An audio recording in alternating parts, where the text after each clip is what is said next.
নমস্কার।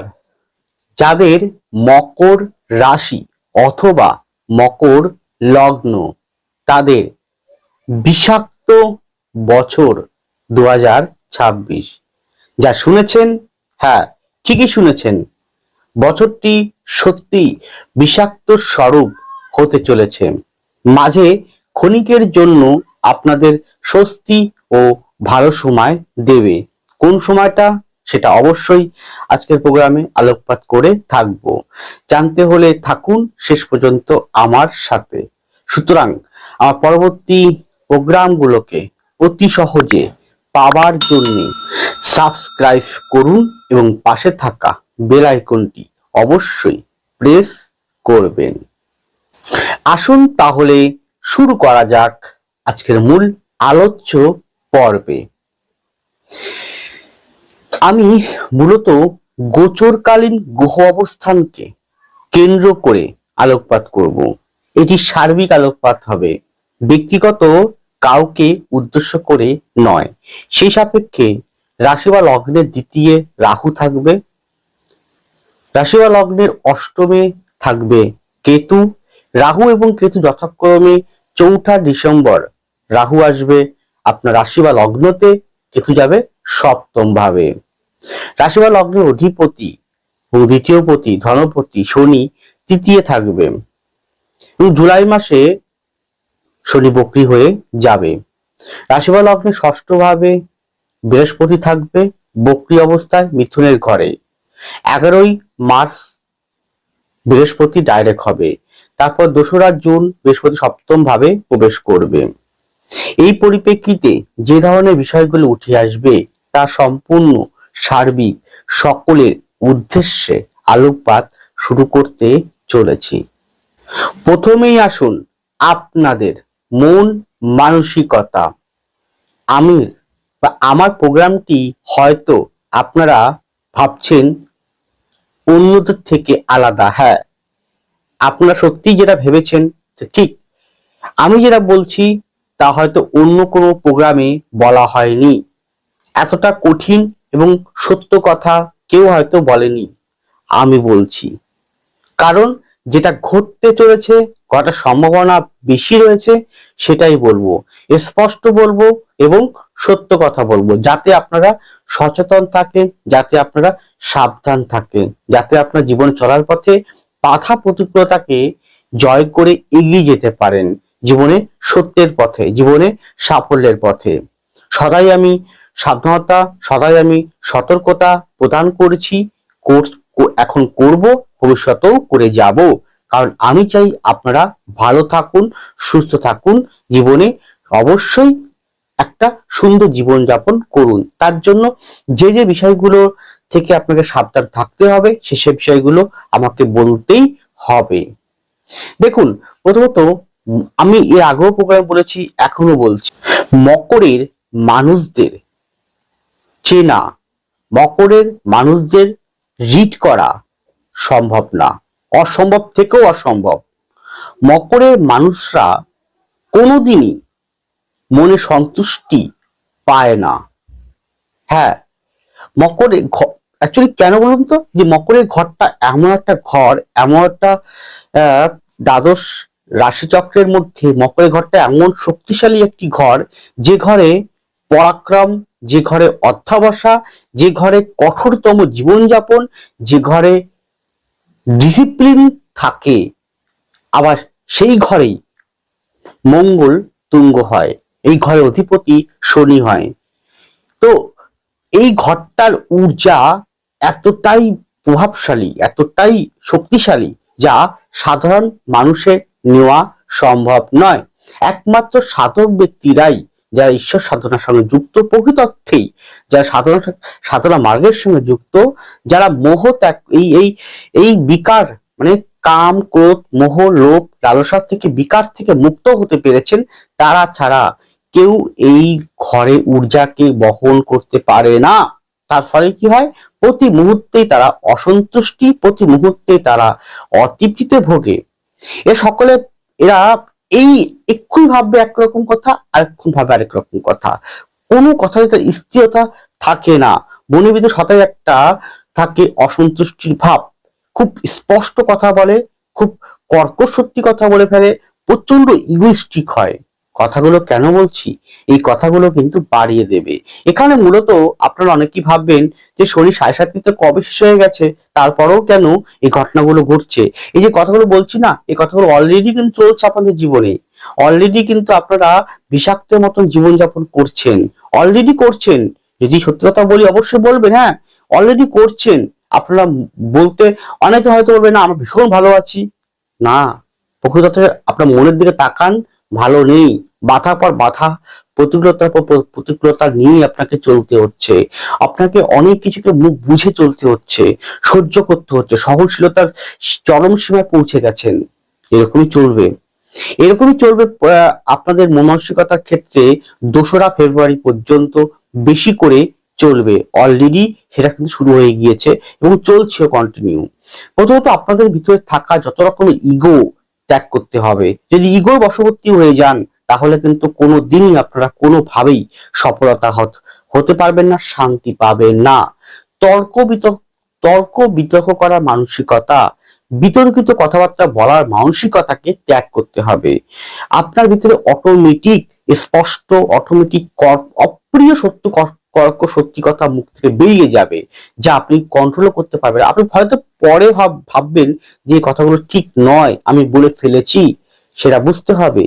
এছাড়াও আপনার মধ্যে থাকা যত রকমের বিকার, অর্থাৎ ইন্দ্রিয় সুখটা, সেটাকে নিয়ন্ত্রণ করতে হবে। কারণ এই সময়টা ইন্দ্রিয় সুখটা অতটা হয়তো পাবেন না, পেতে বাধাপ্রাপ্ত হবে। এখানে মূলত শনি এবং রাহুর যে কম্বিনেশন রয়েছে সেটার কারণের জন্য এটা কিন্তু মূলত হচ্ছে, শনির জন্য মূলত হচ্ছে। যাদের বর্তমানে মহাদশা শনি চলছে বা অর্ধদশা শনি চলছে তারা বেশি প্রভাবিত হবে। এখানে যদি আপনার হরোস্কোপে শনি এবং বৃহস্পতি অত্যন্ত বলবান থাকে তারা ব্যতীত, এবং দশা যদি ভালো চলে তারা ব্যতীত, এই বছরটা কিন্তু তারা ততটা সামঞ্জস্য রেখে বা ব্যালেন্স রেখে চলতে পারবে না, ডিসব্যালেন্সের মধ্যে পড়ে যাবে। হয়তো প্রোগ্রাম যারা যারা প্রকৃতার্থেই সত্যি মন থেকে মন শক্ত করে যদি আমার কথা শুনতে পারেন তো শুনুন, না হলে অবশ্যই অনুগ্রহপূর্বক করজোরে বলছি আপনারা প্রোগ্রাম ছেড়ে দিতে পারেন। কিন্তু যেটা বলবো সেটা আগামী দিনে আপনাদের হয়তো জীবনে ঘটতে চলেছে, ঘটতে পারে, সেরকম ইঙ্গিত বা সংকেত আমি দিচ্ছি যাতে আপনারা সাবধান থাকতে পারেন। তো এই যে মানসিকতা, আপনাকে প্রথমত আপনার ভিতরে মনের ভিতরে যত রকমের নেগেটিভ চিন্তন সেটাকে ত্যাগ করতে হবে। ভাবতে হবে সর্বদা ইউনিভার্সিটির কাছে, সর্বদা বিশ্ব ব্রহ্মাণ্ডের কাছে আপনাকে বলতে হবে আমি ভালো আছি, আমি সুখী আছি, আমি সব পেয়েছি, আজ আমার দিনটি খুব ভালো হয়েছে, আমি সফলতা পেয়েছি। এই রকম মানসিকতা আপনার সব সময় আপনার অন্তঃস্থলে বলতে হবে, তবেই কিন্তু আপনি সফলতা পাবেন। এটা রেমেডি, এটা প্রতিকার বললাম আপনাকে আমি। বলেন না যে প্রতিকার কি আছে, এতে বেরো রাস্তা কি আছে, এটাই আসছে রাস্তা। যে বিশ্ব ব্রহ্মাণ্ডের কাছে আপনি সংকেত দিন যে আমি ভালো আছি, আমি সুখে আছি, আমি সব পেয়েছি, তোমার আশীর্বাদে আমি সবকিছুই পেয়েছি, আমি জীবনে হ্যাপি। এই কথাগুলো আপনি অন্তর থেকে বিশ্ব ব্রহ্মাণ্ডের কাছে বলে দিন, দেখুন আপনি অবশ্যই বিপদমুক্ত হতে পারবেন। গেল। এই সময় অনেক লোক থাকবে, অনেক প্রলোভন দেবে, অনেক মিথ্যে আশ্বাস দেবে আপনাকে, তার পাদে পা দেবেন না। মানসিকতাকে তৈরি করুন একটু কঠিনতম, ডিসিপ্লিন মেনে চলার চেষ্টা করুন। আপনার খাওয়া দাওয়ার প্রতি কন্ট্রোল থাকার চেষ্টা করুন, নিয়ম মাফিক জীবন চলার চেষ্টা করুন, না হলে কিন্তু অনেক সমস্যার মধ্যে কিন্তু প্রতি মুহূর্তে আপনাকে পড়তে হবে। আপনার মন মানসিকতায় এমন একটা জায়গায় আপনাকে নিয়ে যেতে পারে, আপ টু এটা বলছি ফেব্রুয়ারি 16 তারিখ পর্যন্ত, তারপরও বলবো আমি মে মাসের পর্যন্ত, মে মাস পর্যন্ত আপনাদের এই রকম কঠিন, 17 ফেব্রুয়ারি পর্যন্ত বেশি, প্রায় 95% কঠিন সময়, বাধা প্রতিকূলতা আপনাকে চরম সীমায়, ঘন ঘন অন্ধকারতম জীবন আপনাকে দিতে পারে। তারপরে হয়তো মার্চের ওই ফেব্রুয়ারি থেকে পরে বা মার্চের পরে একটু কমে আসবে, কিন্তু তথাপিও আপনার লড়াই, আপনার পরাক্রম, আপনার ধৈর্য, সহনশীলতা রাখতে হবে। মে মাস পর্যন্ত মানসিকতা কিন্তু অনেকটাই বিষাক্তের মতন হবে।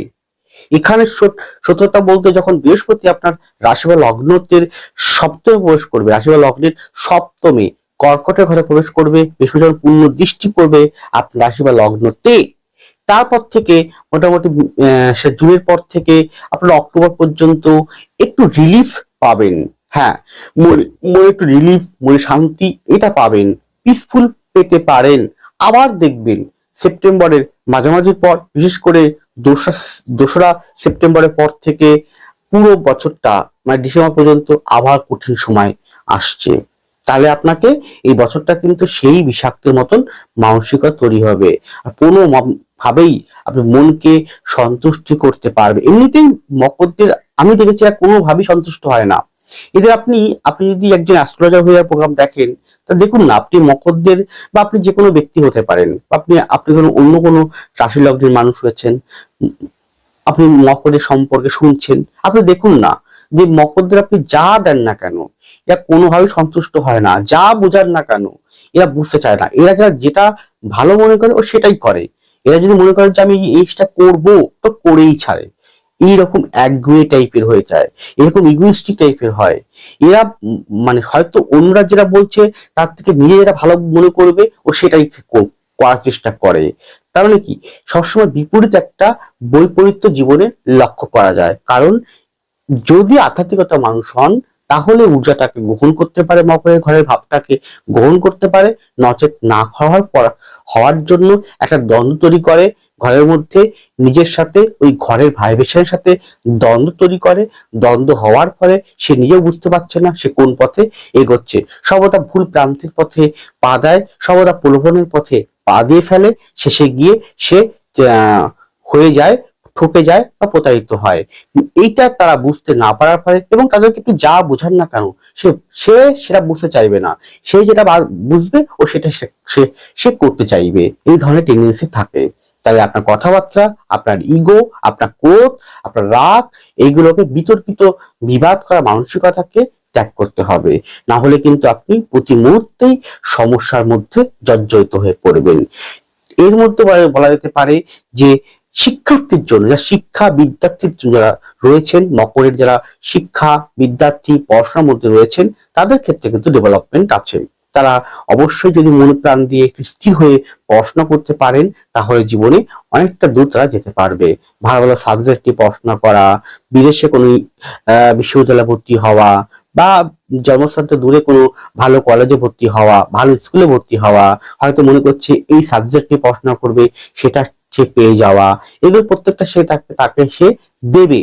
কিন্তু যদি ওই যে বললাম, যদি আপনার হরোস্কোপে বুধ, হরোস্কোপে অবশ্যই বৃহস্পতি শনি ভালো না থাকে, শুক্র ভালো, যে রাজ্যের প্ল্যানেট ভালো না থাকে, যোগকারী প্ল্যানেট শুক্র ভালো না থাকে, তাহলে কিন্তু হয়তো বাধাপ্রাপ্ত হবে।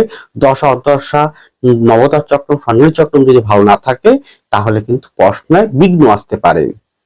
আর নিজের ইচ্ছেটাকে, হয় প্রত্যেক মানুষই যে ইচ্ছেটাকে রাখে, প্রত্যেক মানুষের নিজের ইচ্ছেটাকে পেতে চায়, কামনা বাসনা থাকে ঠিক, কিন্তু অতিরিক্ত ওভার কনফিডেন্স বা অতিরিক্ত কামনা বাসনাটাকে প্রলোভন বা হ্রাস করতে হবে। যেটা পেয়েছেন, যেটা পাচ্ছেন সেটা নিয়ে সন্তুষ্টি থাকার চেষ্টা করুন, এগিয়ে চলুন। মনের ভিতরে কোন রকম কুলুষিত, কোন রকম ভাবে নেগেটিভ চিন্তন আনবেন না। করজোড়ে নিবেদন করছি, ভালো ভালো মন্দ মিশিয়ে জীবনটা চলে। হয়তো বছরটা খারাপ চলছে, ঠিকই এটাকে মেনে নিয়ে আপনি এগোতে হবে, তবেই শান্তি পাবেন, না শান্তি কিন্তু সহজে পাবেন না।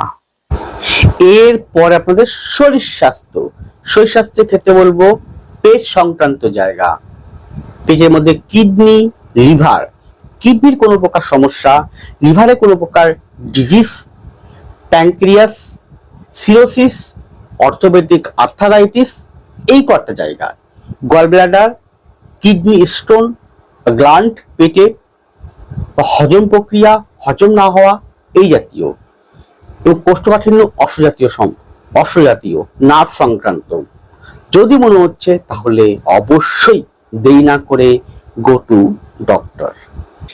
এরপরে সাংসারিক বা বৈবাহিক জীবন, প্রথমত বলবো বিবাহ সম্পর্কিত। দেখুন, মকরের মানুষরা বিবাহ জীবন একদম সুখের পায় না। মকরের যদি জাতজাতিকা হয় তাহলে অবশ্যই তারা যদি 25-26 বছরের মধ্যে বিয়ে করতে পারে কিছুটা তারা সামঞ্জস্য দিতে পারে।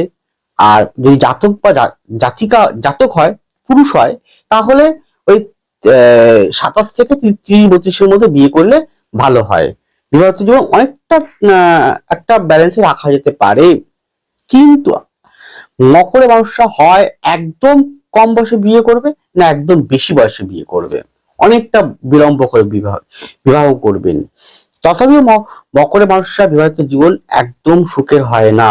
আমি দেখেছি প্র্যাকটিক্যাল অভিজ্ঞতা 16 বছরের কেরিয়ারে, যে কর্কট, মকর, সিংহ, কুম্ভ এরা বিবাহিত জীবন একদম সুখে পায় না, সুখী হতে পারে না। কারণ দুটোই দুই রকম তত্ত্বের বিপরীত। কারণ মকরে উল্টো দিকে চন্দ্র, শনি চন্দ্র, সিংহ রবি, উল্টো শনি, কুম্ভ থেকে শনি রবি অ্যান্টি, তত্ত্বের অ্যান্টি। আমি কিন্তু কোনো গ্রহরাই একে অপর শত্রু হয় না। বলবেন যে শনির শত্রু হচ্ছে মঙ্গল, শনি শত্রু চন্দ্র, শনি শত্রু রবি, এগুলো ভুল ধারণা। কোনো গ্রহই কারো শত্রু মিত্র হয় না। যে যার কারকতা অনুযায়ী ফল দেয়, যে যার কারকতা অনুযায়ী সে তার কার্যকলাপ আমাদের বিশ্বব্রহ্মাণ্ডে সকল প্রাণী জগৎ, জীব জগতের উপরে ফেলে তত্ত্বগত হবে। তত্ত্বের জন্য দুটো বৈপরীত তত্ত্বের গ্রহের জন্য এই প্রবলেম গুলো হয়। তো সেক্ষেত্রে বলতে পারি বিবাহ জীবন প্রথমটা খুব একটা ভালো নয়, একদম ভালো নয়।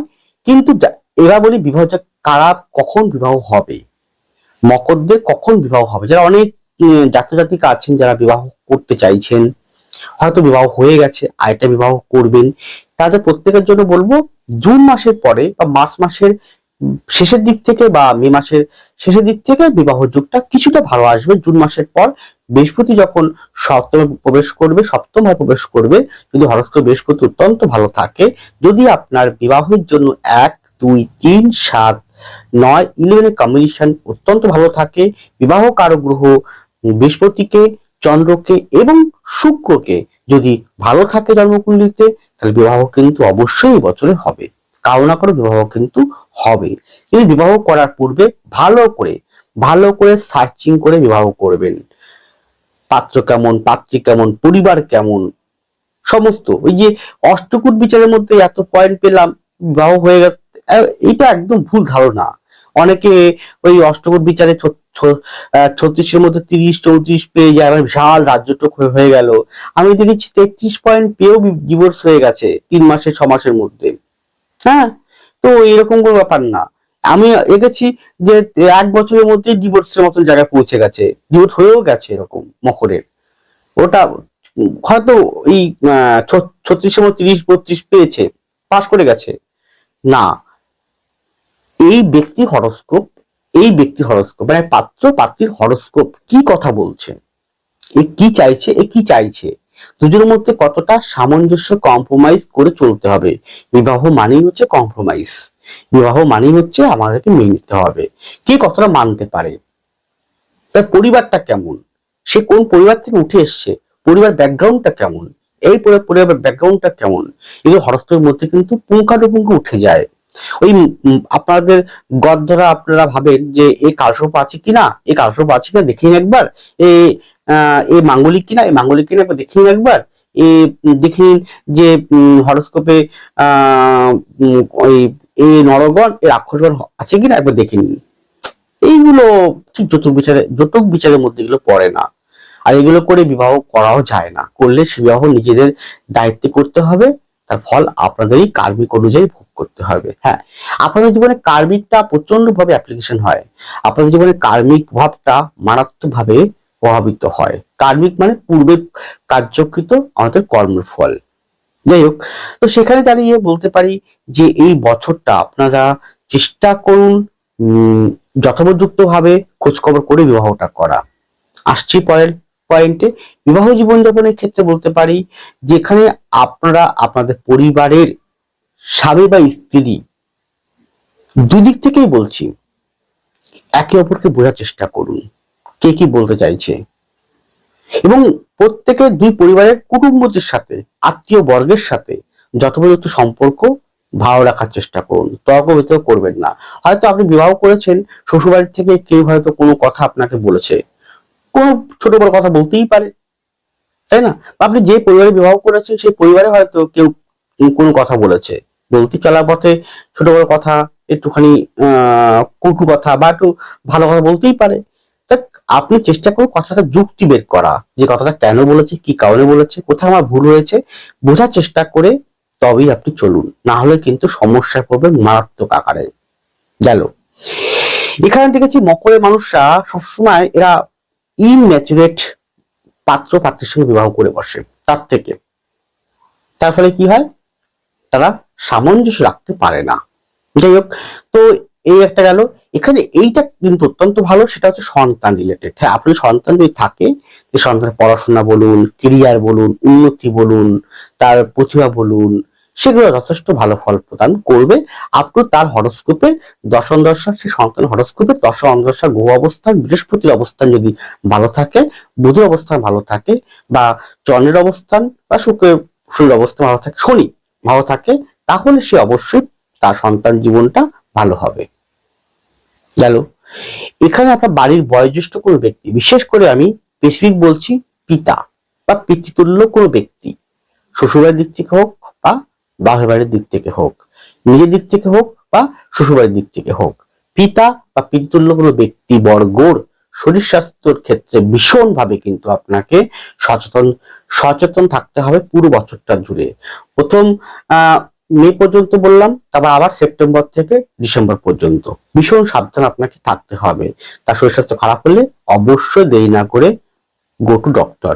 ডক্টরই একমাত্র ভরসা বা শেষ কথা বলবে। গেল। এরপর এখানে কিন্তু আপনাদের দেখুন, কোনো হুটোকারিতার বশবর্তী হয়ে বাড়ি বিক্রি বা জমি কেনা বা ফ্ল্যাট কেনা বা চুক্তি করা, এটা করবেন না এই বছরটার জন্য। আগে কোনো পণ্ডিতকে দেখিয়ে তবে সেটা সিদ্ধান্তের জায়গায় আসবে, যে এই বছরটা আমি একটা ফ্ল্যাট কিনতে চাই, বা একটা বাহন কিনতে চাই, বা একটা বাড়ি কিনতে চাই, বা জমি কিনতে চাই, আমার জন্য সেটা ভালো হবে কি হবে না। আপনি হয়তো হঠকারিতার বসে, তাড়াহুড়ার বসে, নিজের নিজে বেশি বোঝার বসে, বুজুনদার হওয়ার বসে কিনে বসলেন বা চুক্তি করে বসলেন, কিন্তু বছর ঘুরতে না ঘুরতেই, বছর যেতে না যেতেই, 2 বছর পরে যেতে না যেতেই, ওই যে বাড়িটা কিনেছেন, ওই জমিটা কিনেছেন, ওই যে বাহনটা কিনেছেন, সেখান থেকে গন্ডগোল আপনার হবে, সমস্যা পড়ে যাবে। তাই আগাম সতর্কতা স্বরূপ সেটা ভেবে চিনতে তবে কিন্তু কিনবেন, নচে কিন্তু নয়। আর আপনার বাক, এই কথাবার্তা, রাগ, ক্রোধ, ইগো, এগুলো কন্ট্রোল করে চলুন, তবে সংসার জীবন সুখে থাকবে। না হলে কিন্তু সংসার জীবনও চরন্ত বিষাক্তের মতন একটি কালো অন্ধকার আপনাকে ঘিরে ধরবে। সেটা কিন্তু আমি তো কমপক্ষে চাই না, কারণ আবার আমার প্রচুর মকরের ক্লায়েন্ট আছে যারা প্রোগ্রাম দেখছে আমার, বা এখন দেখছে, পরে দেখবে বছরের মধ্যে। প্রত্যেক ক্লায়েন্ট তো আমার, প্রত্যেকে আমার খুব কাছের ব্যক্তি, আমার খুব আপন ব্যক্তি, আমার খুব হৃদয়ের ব্যক্তি।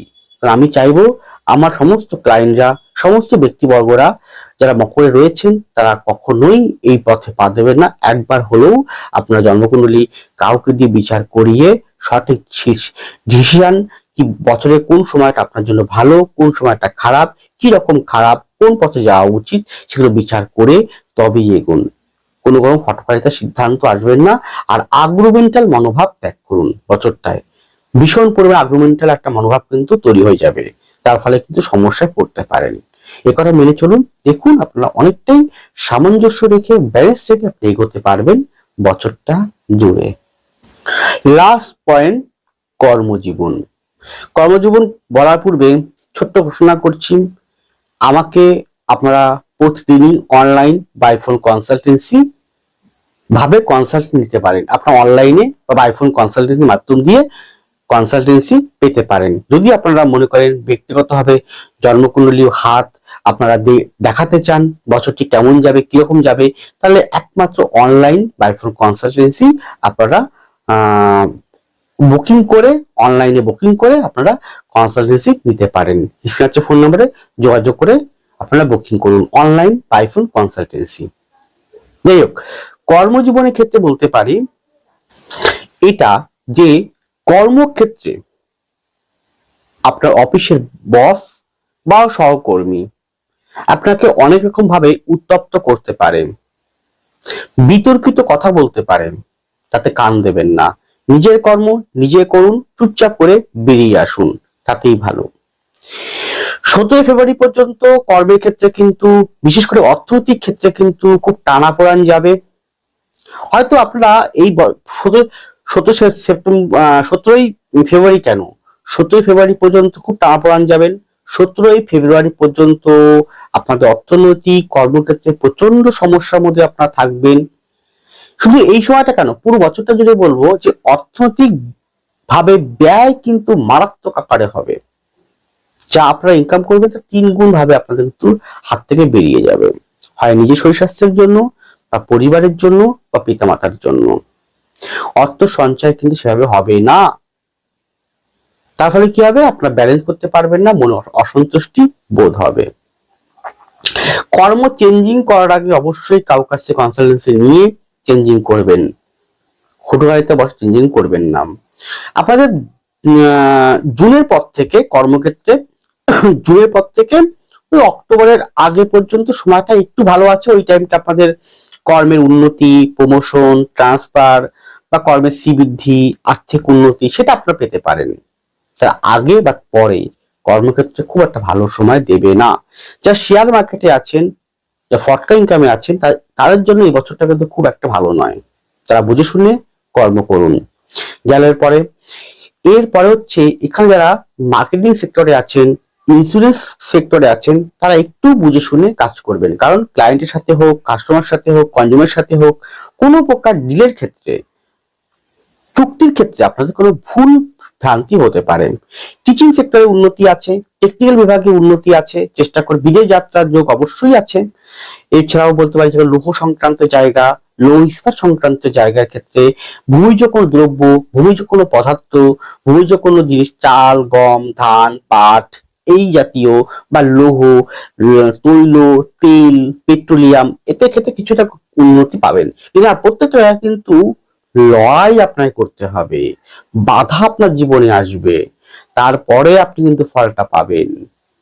স্মুথলি বা একদম সুন্দরভাবে কিন্তু আসবে না বছরটিতে। গেল।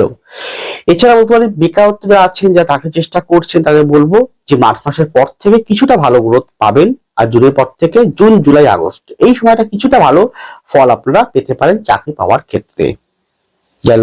এছাড়া বলতে অর্থনৈতিক দপ্তরগুলোতে চাকরির জায়গাটা কিছুটা ভালো হবে, বা নতুন চাকরি প্রার্থী রয়েছেন, বা হয়তো অনেকদিন কোম্পানিতে চাকরি করছেন, ভাবছেন একটা কোম্পানি চেঞ্জ করবেন, তাদের জন্য বলবো যদি আপনার হরোস্কোপে শনিটা অত্যন্ত বলবান থাকে, শুক্র অত্যন্ত বলবান থাকে, তবেই কিন্তু আপনি এই বছরটিতে চাকরির জায়গাটা কিছুটা গ্রোথ বা উন্নতি করতে পারবেন বা পেতে পারেন। এছাড়াও দেখবেন যারা মার্কেটিং বললাম, শখ শৌখিনতা, tour and travel, hotel student, খাদ্য খাবার এই জাতীয় বিষয় কিন্তু কিছুটা আপনাকে গ্রোথ বা উন্নতি দিতে পারে, এর বেশি কিন্তু নয়। যেটাই দিকটা কেন তার মাত্রা কিন্তু থাকবে মকরের জন্য মাত্র 20% থেকে 30% এই বছরের জন্য। আর জুন, জুলাই, আগস্ট এই সময় এই 3টে মাস হয়তো একটু বেশি বেড়ে সেটা হয়তো 60% পর্যন্ত যেতে পারে। তথাপি তার হরোস্কোপে দশা অন্তর্দশা গ্রহ অবস্থান কি রকম তার উপর নির্ভর করে, বৃহস্পতির পোস্টিংটা কেমন আছে, ব্যক্তিগত হরোস্কোপে হাতে কেমন তার উপর নির্ভর করে। মকরদের জন্য আমি এই যে 12টা রাশির আমি আলোকপাত করছি বর্ষবল, তার মধ্যে সব থেকে যে কঠিন যাদের জীবন যাবে বিষাক্তের মতন, তারা হচ্ছে মকর 1 নম্বর, 2 নম্বর কুম্ভ, 3 নম্বর বৃশ্চিক। অতটা নয় বা এই বছরটার জন্য। অনেকে দোষ দেবে 7.5 শেষ হয়ে গেছে, তারপরে কেন এরকম প্রভাব। আমি বারবার বলেছি শনির জন্য। দেখুন সব থেকে কঠিন সময় যাবে হচ্ছে শনি যখন নবাংশ অনুযায়ী থাকবে হচ্ছে, গোচরের নবাংশ অনুযায়ী থাকবে হচ্ছে বৃশ্চিকের ঘরে, সেটা হচ্ছে 2রা সেপ্টেম্বর থেকে। তখন থেকে শনি গোচরের নবাংশ অনুযায়ী বৃশ্চিকের ঘরে অবস্থান করবে, এবং সেই বৃশ্চিকের ঘরে সে প্রায় ডিসেম্বর পর্যন্ত থেকে যাবে, দীর্ঘ সময় থাকবে। তো সেই সময়টা কিন্তু অত্যন্ত খারাপ। যদি আপনি চাকরির আপ ডাউন করতে চান, চেঞ্জ করতে চান, পরিবর্তন করতে চান, যেটা করতে চান সেটা আপনারা চেষ্টা করুন জুন জুলাইয়ের মধ্যে করার, তাও একজন পণ্ডিতকে হরোস্কোপ দেখিয়ে বা হাত দেখিয়ে। কিন্তু সেপ্টেম্বর থেকে ডিসেম্বর এই টাইমটা কোনোভাবেই কোনো পরিবর্তন করবেন না, তাহলে কিন্তু সমস্যা পড়বেন। এটা মেনে চলুন। আর অর্থনৈতিক জায়গাটা, অর্থ যেমন আসবে তার 3 গুণ ব্যয় হবে, কিন্তু অর্থ আসলেও মনের আপনার শান্তি তৃপ্তি দেবে না। যাই হোক, আপনাদের এটাই উদ্দেশ্য বলবো, হয়তো অনেক কথা আমি বেশিরভাগ কথাই আমি নেগেটিভ বলেছি ঠিকই, কিন্তু আপনাদের ভালোর জন্য এগুলোকে সচেতন সাবধান করার জন্য বলেছি। আপনাকে কোনো রকম ভয় দেখানোর জন্য নয়, বা কোনো রকম ডিমোটিভেট করার জন্য নয়, বরঞ্চ আপনাকে সঠিক পথ দেখানোর জন্য। আর আমার প্রোগ্রামটি অন্যদের থেকে হয়তো ব্যতিক্রম হয়েছে, তাই যদি ভুল ত্রুটি বলে থাকি, কোনো খারাপ কথা বলে থাকি, তাহলে ক্ষমা প্রার্থী। ভালো থাকুন, সুস্থ থাকুন, এগিয়ে চলুন। নমস্কার, জয় মা তারা।